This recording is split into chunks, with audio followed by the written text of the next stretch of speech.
Bien, les voy a hablar un poco de esta experiencia del programa México Nación Multicultural. Primero, ¿por qué existe este programa?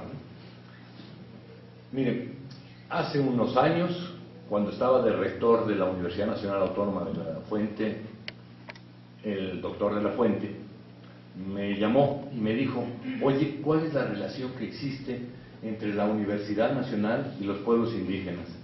Le dije, pues vamos a ver de qué se trata esta, vamos a hacer un estudio para ver. En principio yo podría decir que es pobre, que es poca, ¿no? Pero vamos a demostrarlo.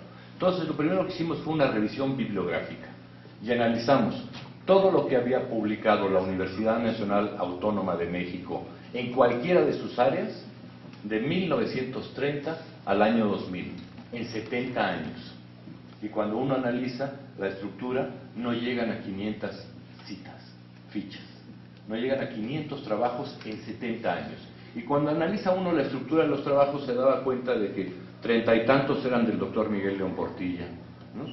30 y tantos de la doctora de la Fuente, López Austin, Villoro, sí, un conjunto de nombres muy significativos, gentes muy importantes, universitarios de primer nivel, que han sido definitorios en la construcción de la idea que tenemos de México y de los pueblos indígenas y eso, pero que en realidad no había nada, ¿no? Y entonces, analizando en todas las carreras, en ninguna carrera de la universidad, y todavía en ninguna carrera de la universidad, hay un tema referido al carácter multicultural, ya no digamos solo de pueblos indígenas, sino al carácter multicultural de la sociedad, ¿no? Es, por ejemplo, lamentable que en el caso de la Facultad de Derecho, que tiene 500 años, digamos, de funcionar prácticamente, casi ininterrumpidamente, todavía no existe una materia que se llame derechos indígenas, ¿no? En el pensum, efectivamente.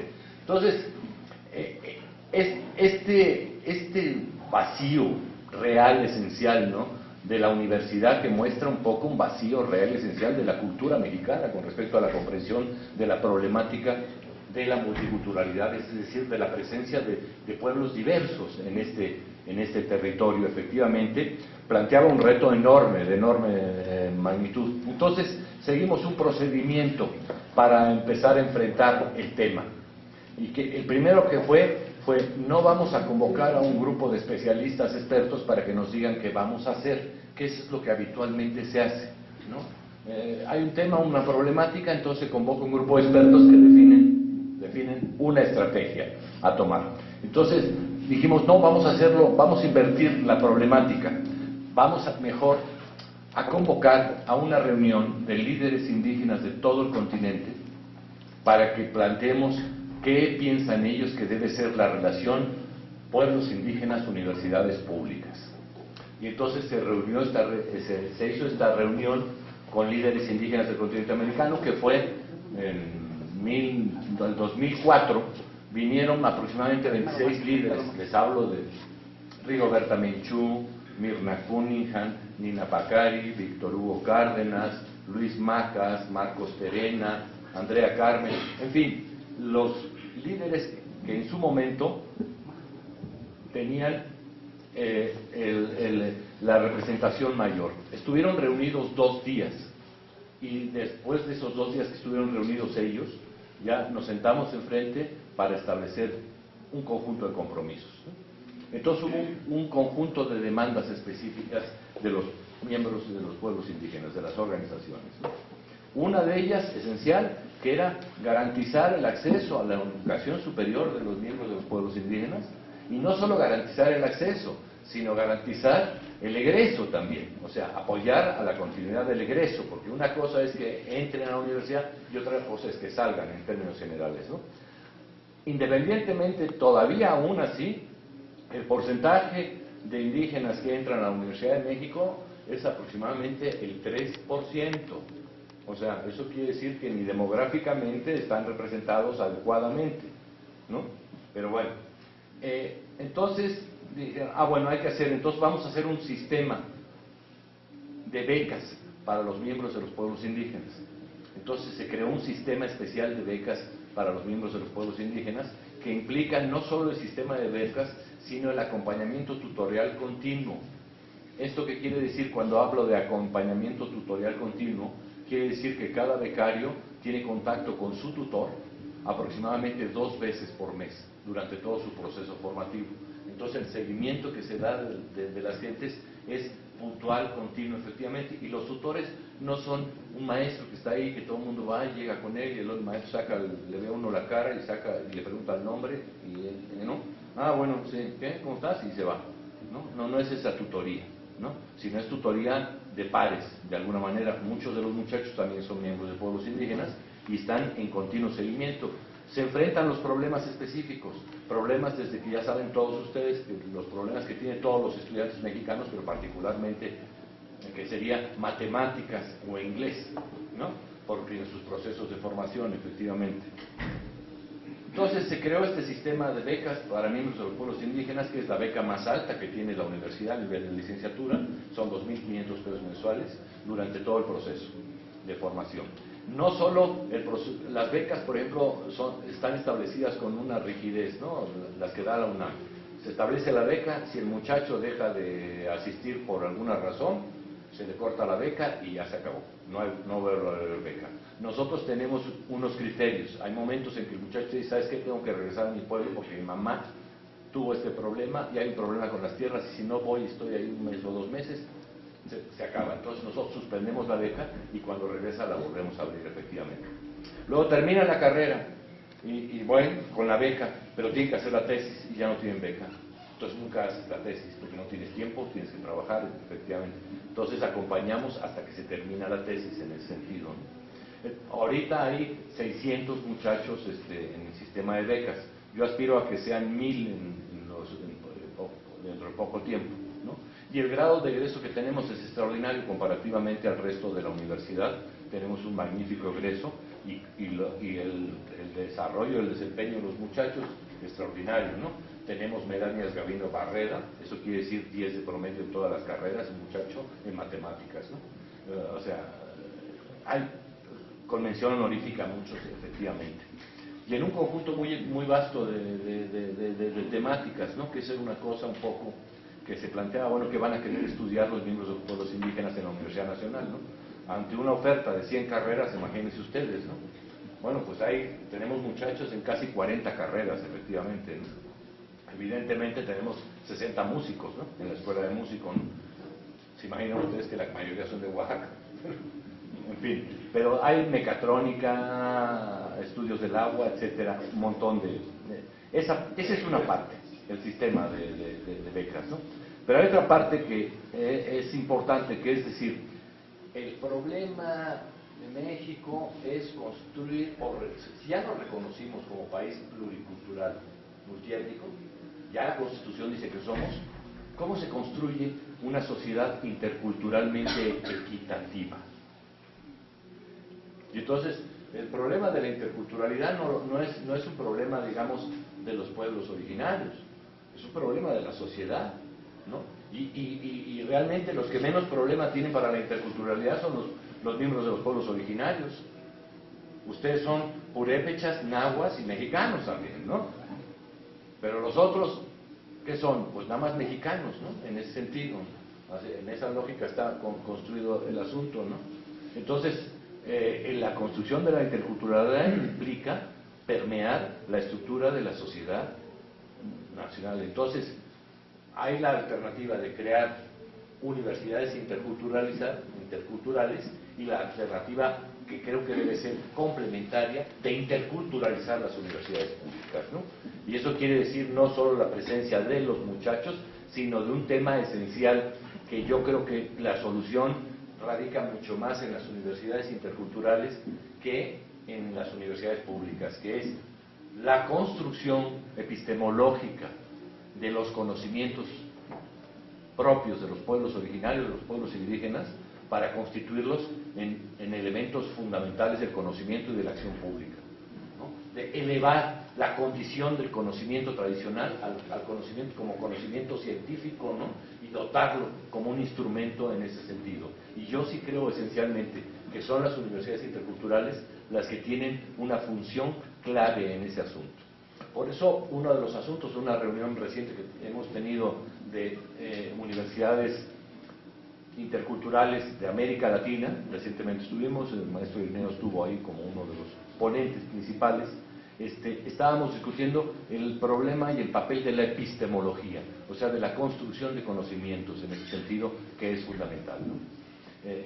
Si no se construyen estos conocimientos, siempre van a estar subordinados, puestos de lado, marginados, efectivamente, ¿no? En un caso es cultura, en otro caso son tradiciones. No, la cosa es mucho más complicada en ese sentido. Entonces, este es uno de los temas esenciales, la interculturalización de la sociedad, es decir, que la sociedad asuma, ¿asuma qué? Asuma un conjunto de carencias, porque vamos a tratar de hacer un centramiento conceptual.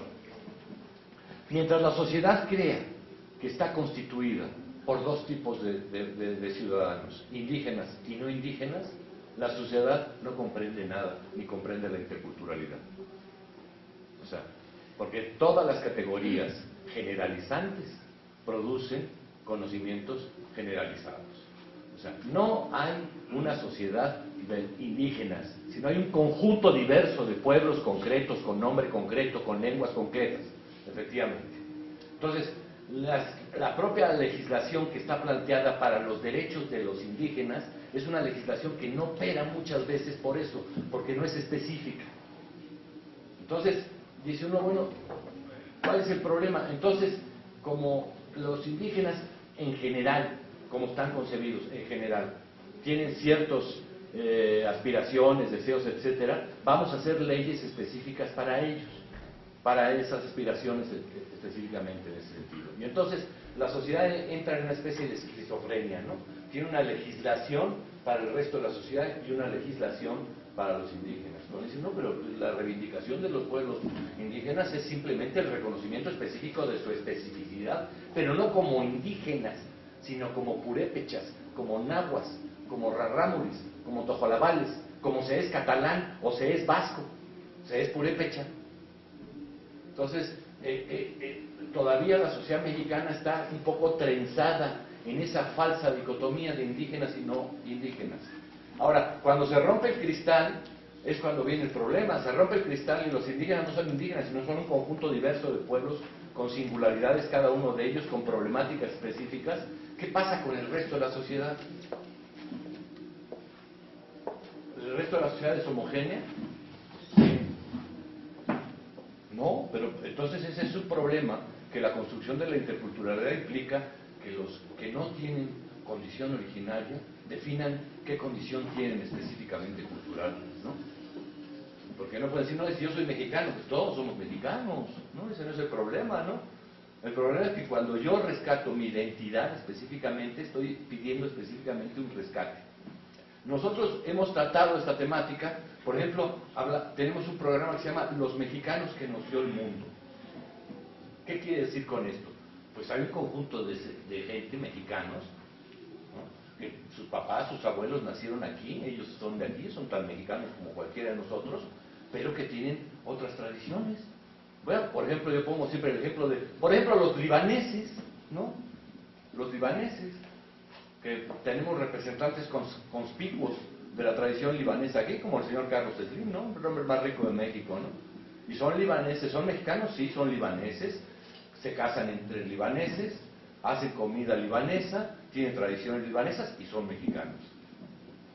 Y resulta que en la Constitución en México hay españoles, ¿no? Hay judíos, ¿no?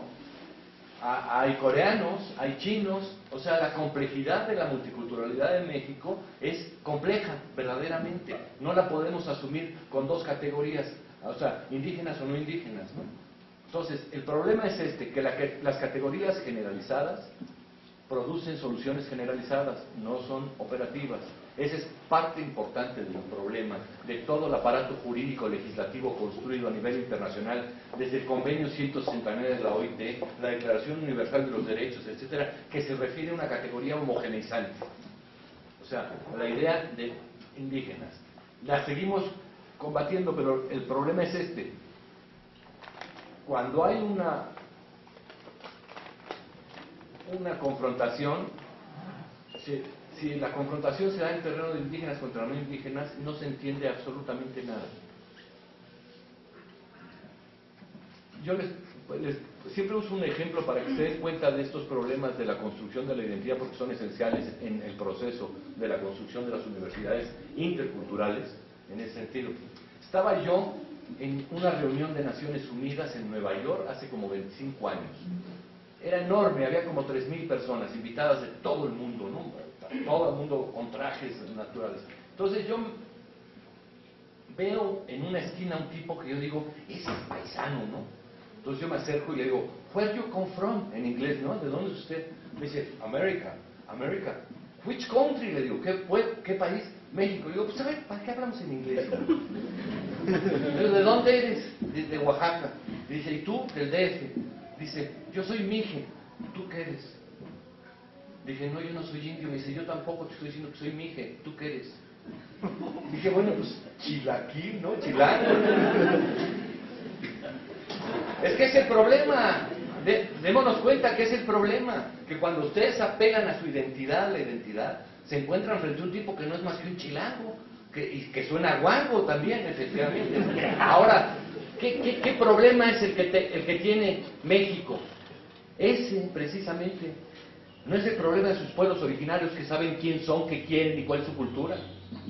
Y tienen que estar defendiendo a las gritos. O sea, todavía tenemos la perversa estrategia de que es el Estado el que va a dar legitimidad a que ustedes utilicen su lengua. Háganme ustedes el favor. ¿Qué tiene que ver el Estado con el uso de la lengua? Lo único que tendría que ver es crear las condiciones para que ustedes la desarrollen como les dé la gana, ¿no? Y no jugar con las lenguas como ha jugado el Estado mexicano durante todo este siglo. O sea, desde hace mucho tiempo tenemos, desde el origen del indigenismo en los 20s, en los 30s, ¿no? La discusión sobre las lenguas indígenas era el meollo de la discusión de México, ¿no? Que si se enseña, que si no se enseña, que si se borra, que si no se borra, que si no...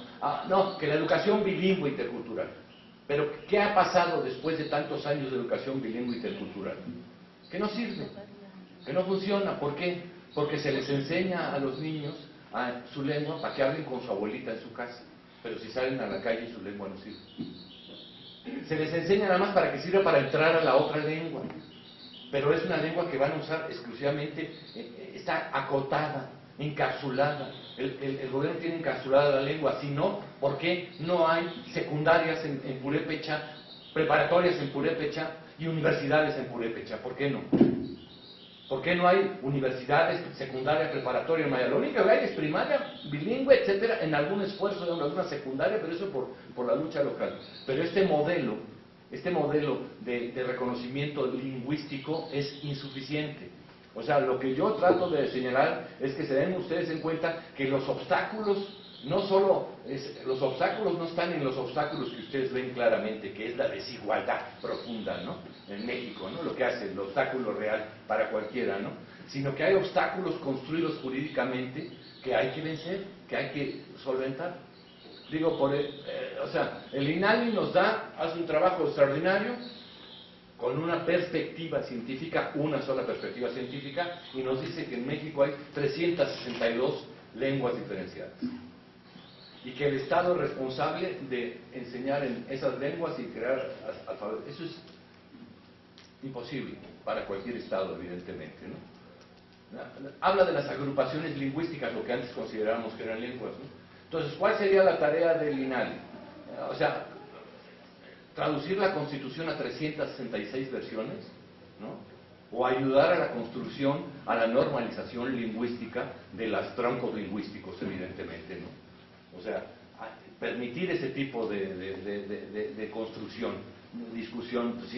Si yo llego a un pueblo yo me acuerdo de estos temas de lingüísticos en Guerrero, por ahí por Chalitla, por ahí en algún sitio estaba yo en un río, en una comunidad, y les decía, oiga, pero ustedes hablan igual que los de enfrente. O sea, es exactamente la misma lengua. Y me decían, no, ¿qué? Eso habla como perros. ¿Qué quiero decir con esto? O sea, que se constituye una diferenciación lingüística que se estimula a partir de la localización. Pero si no se construyen alfabetos, se unifican los grupos lingüísticos y se establece, no se va a poder desarrollar una comprensión, el desarrollo cultural en las propias lenguas, efectivamente, ¿no? O sea, si ustedes tienen para los conocimientos tradicionales que construir en una lengua que no es la propia, entonces los conocimientos van a ser condicionados por la lengua en que están construidos. Entonces, el desarrollo epistemológico que tiene que darse de la región purépecha tiene que ser en purépecha, evidentemente. Y tiene que crear las categorías y las reflexiones y las discusiones que tienen que ver con todo ese tipo de cuestiones, ¿no? Ahora, vamos a pasar, estamos... sí, puede ser esa. O sea, seguimos. O sea, es otra de las... Entonces, vuelvo al programa, me salto para hacerle referencia a cosas que considero trascendentes, pero... Entonces, el otro es este. ¿El programa qué va a ser? El programa va a ser lo que los académicos plantean, o lo que tienen que hacer es modificarse de otra manera. Entonces nosotros tenemos un criterio esencial. Nosotros no inventamos programas o no escogemos programas, sino lo que hacemos es un diagnóstico de la realidad. Hacemos un diagnóstico de la demanda dispersa de la gente. Vemos demanda dispersa sobre un tema específico, lo cristalizamos y lo constituimos en un proyecto que elaboramos con ellos específicamente, ¿no? La primera demanda que se nos hizo fue una evaluación del primer Decenio Mundial de los Pueblos Indígenas de Naciones Unidas, ¿no? Entonces se estableció, se hizo y se llevó a Naciones Unidas el documento. Luego indicadores, hay un problema de indicadores para el reconocimiento de los pueblos indígenas. Las estructuras censales no funcionan adecuadamente. O sea, tú hablas con el encargado de salud y él te dice con toda tranquilidad, no, la salud de los indígenas es la peor, ¿no? La atención a los indígenas es la peor. Dices, a ver, enséñame los datos. No, pues no hay datos, no hay datos, porque en los formatos de las clínicas no existe la pertenencia indígena. Entonces, todo es especulativo con respecto a las condiciones, con respecto a la cantidad de gente, con la población y sus características específicamente. Esta es una tarea enorme, científica, que es construir verdaderamente que en las estructuras de los censos, en las estructuras de registro informativo, estén las características de los pueblos, y que todos los formatos recojan la pertenencia o no pertenencia, evidentemente, para entonces sí tener una idea de la dimensión problemática en ese sentido. Otro tema fue que se acercaron a nosotros los pueblos negros de la costa de Oaxaca y nos dijeron, oigan, apóyennos, porque fuimos y le dijimos al INEGI que contara a los pueblos, que incluyera a los negros en las estadísticas, y la respuesta del INEGI fue, en México no hay negros. ¿Cómo? Luego fueron al CONAPRED, la CONAPRED hizo un documento y le dijo al INEGI, oye, te están diciendo que recojan, no hay negros. Entonces dijimos, no hay negros. Entonces hicimos un proceso de construcción con 150 muchachos, construimos una cédula censal propia de ellos y censaron su región específicamente. Y cuando censaron su región, la planteamos al INEGI, pero sobre todo se planteó en Naciones Unidas, y de Naciones Unidas llegó una orden inmediata al gobierno mexicano de que atendiera la problemática, porque si no lo iban a denunciar en Naciones Unidas de racismo, ¿no? Evidentemente, ¿no? Y a los 5 minutos la CDI puso representante negro, y pusieron representante negro. O sea, como trabaja el Estado mexicano, que ustedes lo conocen muy bien, o sea, hace como que, ¿no? Pero el hecho es que el INEGI hace 4 años decía que en México no había negros. ¿Quién es el INEGI para decir si hay negros o no? Y lo otro, no, bueno, pero ¿cómo les vamos a denominar? Que dejan afromexicanos y no sé qué. ¿Cómo negros? Y lo digo, una señora fue muy clara en las primeras reuniones, dijo, afros, pues todos venimos de África, ¿no? Pues todos somos afros, ¿no? El género humano viene de África entero, ¿no? ¿Cómo que afros nosotros, no? ¡Negros! No, pues, ¿cómo no, negros no. Pero si te está diciendo ella que le gusta que digan que es negro, ¿por qué tú le vas a decir, no, yo tengo que decir afromexicano? Porque tengo culpa, ¿no? O sea, lo que expreso es, impongo yo mi culpa en los otros, efectivamente. Entonces, este aspecto de no estar generando investigaciones de lo interesante, sino estar recogiendo lo que la sociedad está pidiendo como investigación necesaria, como información necesaria en ese sentido, es parte de nuestras tareas en ese sentido. Con respecto a la lengua, o sea, creamos el Festival de Lenguas de América, ¿no? Que era poner en un nivel de equidad las lenguas con cualquiera. Entonces dijimos, en América, ¿cuántas lenguas hay? Pues hay inglés, francés, portugués y español. Bueno, pues esas 4 y ponemos 8 lenguas indígenas. En cada festival las lenguas y se saltean. Y las lenguas quedan en el mismo nivel en que están todas las lenguas, en un solo nivel. Y en un recital de poesía te das cuenta inmediatamente que tú, cuando hablas poéticamente, cuando tienes una expresión poética, hablas del amor, de la muerte, de la vida, de la naturaleza, en cualquier lengua, ¿no? Igualmente. Efectivamente te das cuenta de esas cosas. Entonces, trabajar esos temas también es de parte importante.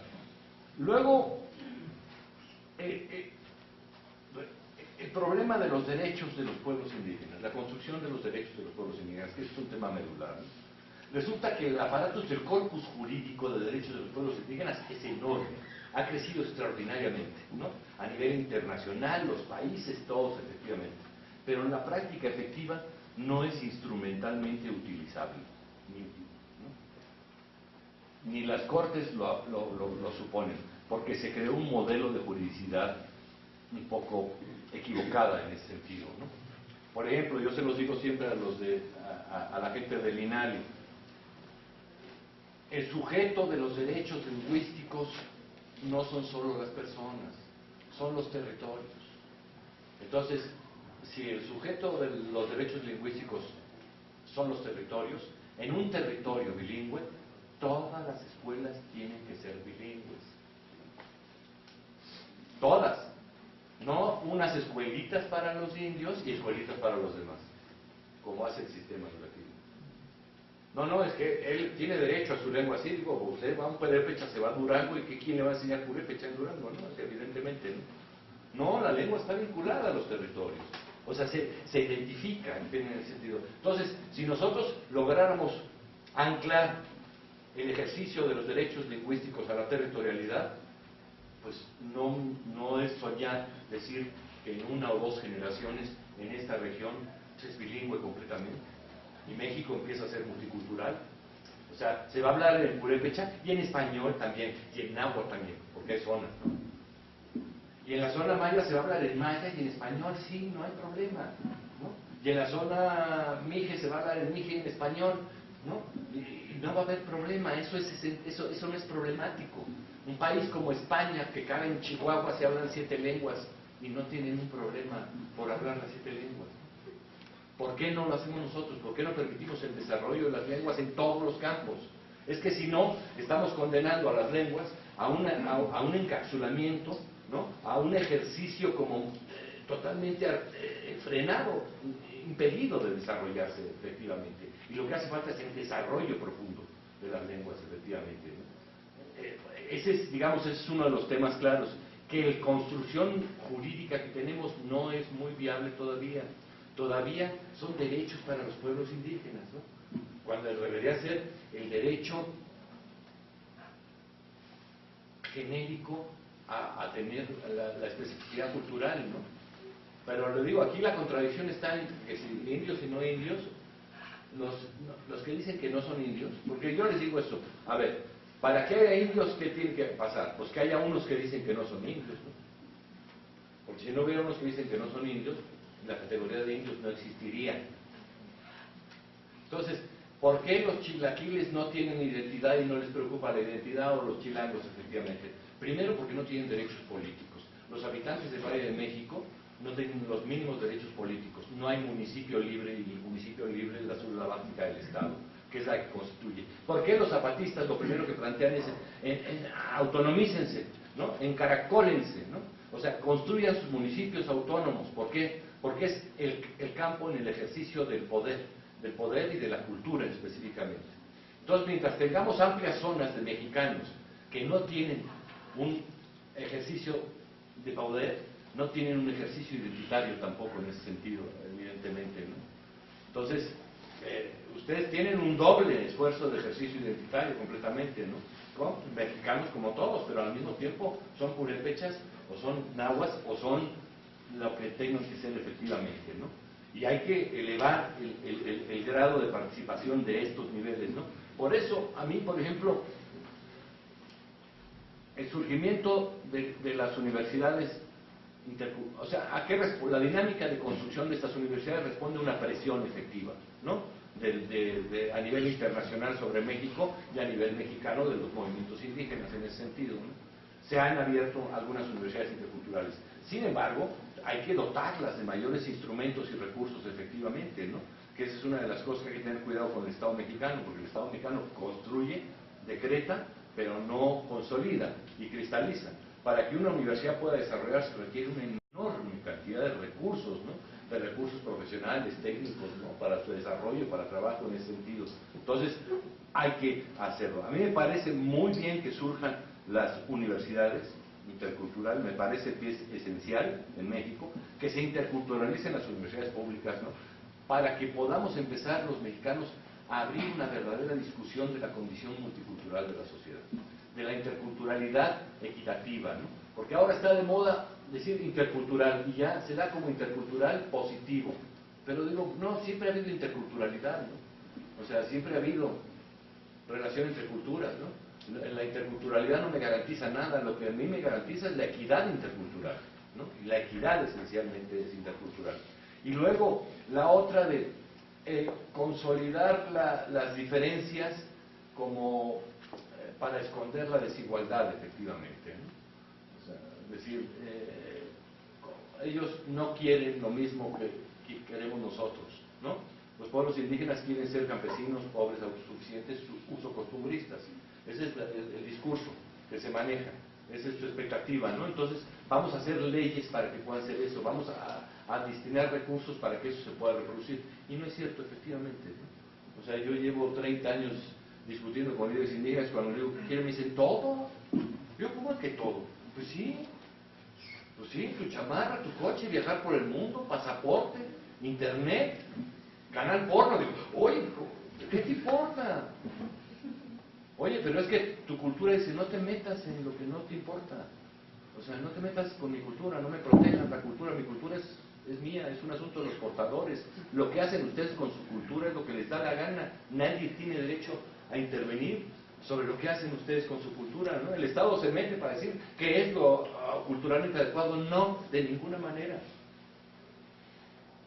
O sea, la especificidad un poco se refiere no a las condiciones de pobreza, efectivamente, ¿no? En ese sentido, o sea, el desarrollo de la purepecheidad va a tener expresiones en todas las órdenes del conocimiento, ¿no? Del saber, del arte, efectivamente, ¿no? Y no hay que estar protegiendo una idea de lo que es, ¿no? En ese sentido, ¿no? Yo creo que sí, es como la cultura, vamos a proteger la cultura purépecha. Digo, no, la cultura no se protege, se protegen a las ruinas, es así. Pero la cultura no se protege, a la cultura se protege a los portadores de la cultura, se les da condición a los creadores para que hagan cultura. No se protege la cultura por abstracto, no es esta lógica de mirar la cultura como una entidad, no, la cultura son los portadores. O sea, yo quiero que se desarrolle la cultura purépecha, yo doy recursos para que se desarrollen los creadores purépechas en cualquiera de los temas, de la ingeniería o del arte, evidentemente, ¿no? Acabar un poco de eso así como, por ejemplo, esa doble valorización, arte popular, arte culto, arte de primera, arte de segunda, arte y arte. Digo, no, pues ¿qué es la artesanía? Es la expresión estética con pocos recursos. Denle los recursos y van a ser arte, ¿no? Va a ser arte, no artesanía, no te va a llamar artesanía. ¿Por qué? Va a estar condicionada en ese sentido, ¿no? Entonces, es que hay que, una de las tareas que yo creo un poco que además ustedes como ciudad tienen es consolidarse la fuerza para romper el cristal del resto de la sociedad. O sea, es así como un poco como muy zapatista en términos de para todos, todo, para nosotros nada, ¿no? Pero es que el resto de la sociedad tiene que entender. O sea, por ejemplo, los chilangos no entendieron cuando los zapatistas decían autonomícense, ¿no? Creen sus entidades autónomas, ¿no? Así se construye la identidad, es política, la identidad es un asunto político de construcción, no se hace, no se entiende, ¿no? Ahorita están discutiendo si cómo le van a llamar a México si va a haber una constitución, cuando lo que habría que hacer era sacar la federación de ahí y llevarla a San Luis Potosí o a Aguascalientes. Ya acabar un poco con ese centralismo mexica, ¿no? Que no cede, ¿no? No cede en todos los órdenes de la realidad en ese sentido también. Entonces, La discusión cultural es uno de los temas, yo creo, medulares que debe estar contenido en su propia formación, ¿no? O sea, por lo local, ¿no? Pero al mismo tiempo porque hay que enfrentar un poco, desarmar esa estructura cultural de la mexicanidad que nos montaron, ¿no? Que los mexicanos somos aztequistas, guadalupanos, perdón, y priistas. Ese ha sido, parece, nuestro signo, nuestro signo identitario. Eso está fracturado ya, eso no existe ya, ¿no? Entonces, no es ahí donde radica el asunto. Además que la identidad nacional, la identidad que crean los estados, funciona bien cuando los estados son capaces de satisfacer las necesidades de su población. Pero cuando los estados reniegan de satisfacer las capacidades de su población, esa identidad nacional empieza a fragilizarse, ¿no? Y que se fortalecen las identidades regionales, las identidades locales, evidentemente, en ese sentido. Es lógico, son movimientos en ese sentido.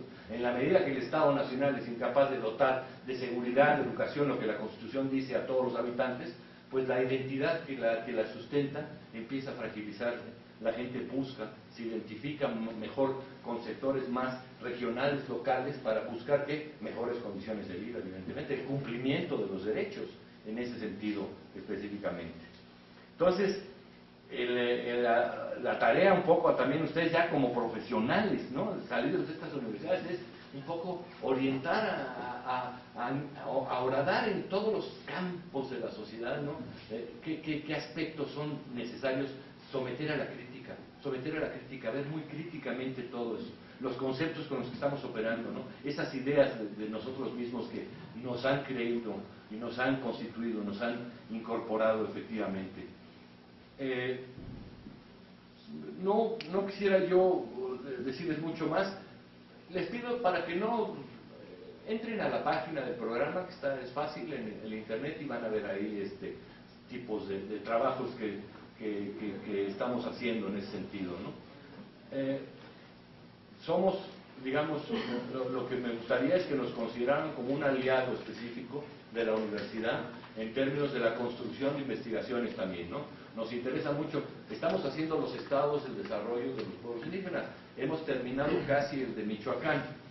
No creo que hayamos tenido buen contacto directamente con los muchachos, pero sí nos gustaría a nosotros participar. Creemos nosotros que la mejor forma de formarse como investigadores es investigando, ¿no? O sea, y en ese sentido sí nos interesaría mucho que pudiéramos tener un vínculo mucho más formal en términos del programa con la universidad para el desarrollo de estrategias de investigación conjunta, ¿no? De trabajos conjuntos, de reflexiones conjuntas, ¿no? Que es enormemente importante. No sé, a mí me gustaría, si te parece, dejarlo para ver mejor. Me parece muy bien. Bueno.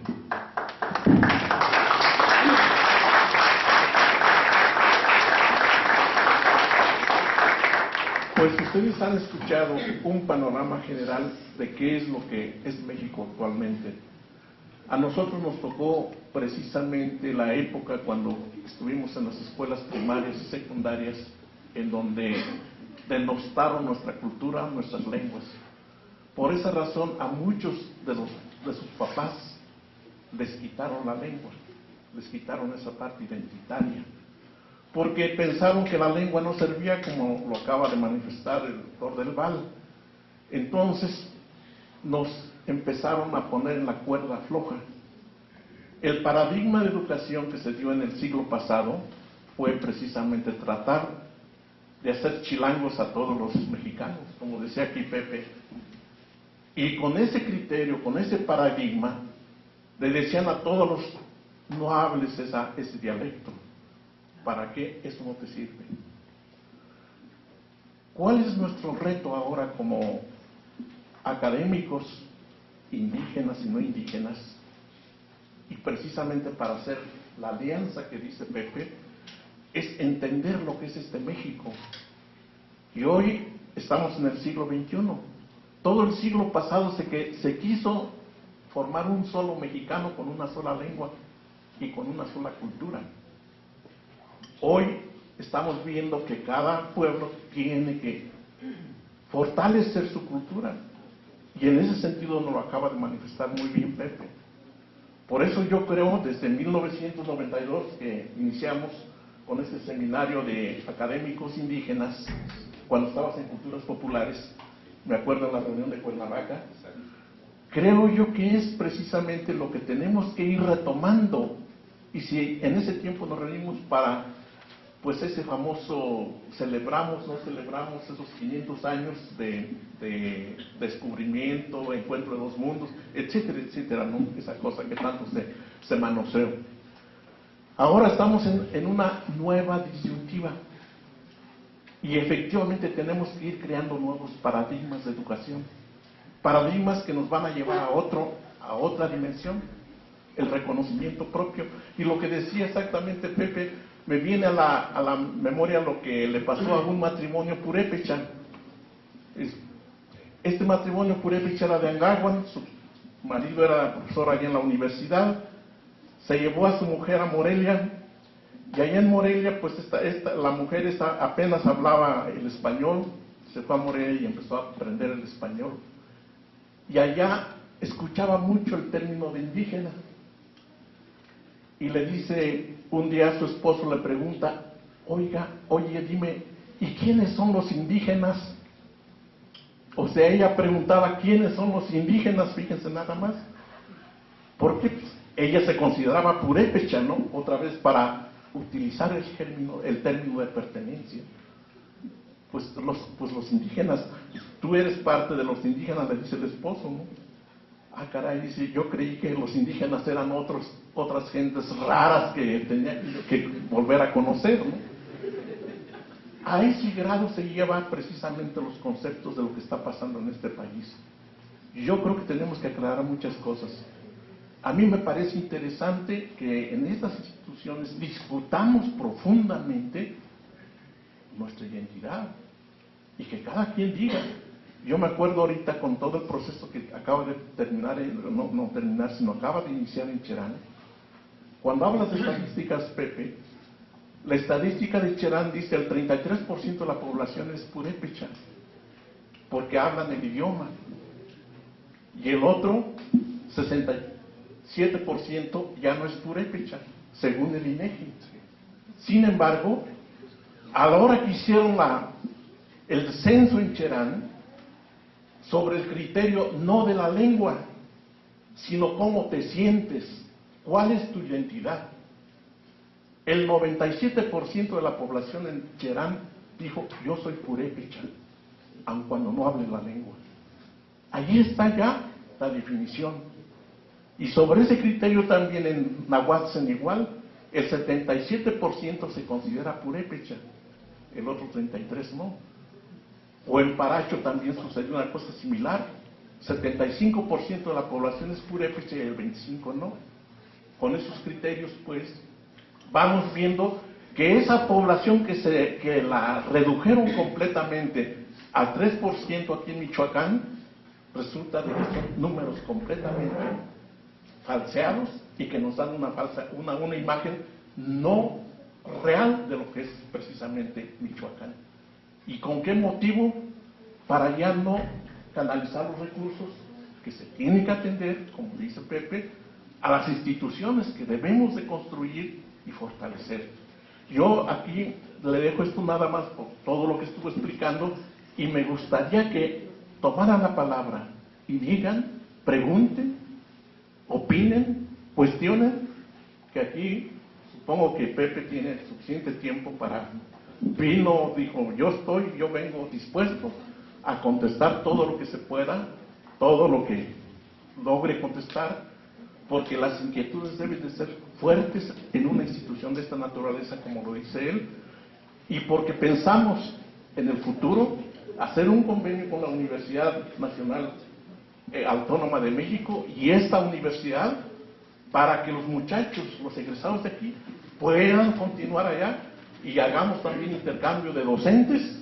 Conocemos a muchos docentes en la Universidad Nacional que vengan en sus años sabáticos precisamente a tratar de fortalecer ese conocimiento que tanto necesitamos. Yo creo que esa es la tarea fundamental de una institución de esta naturaleza.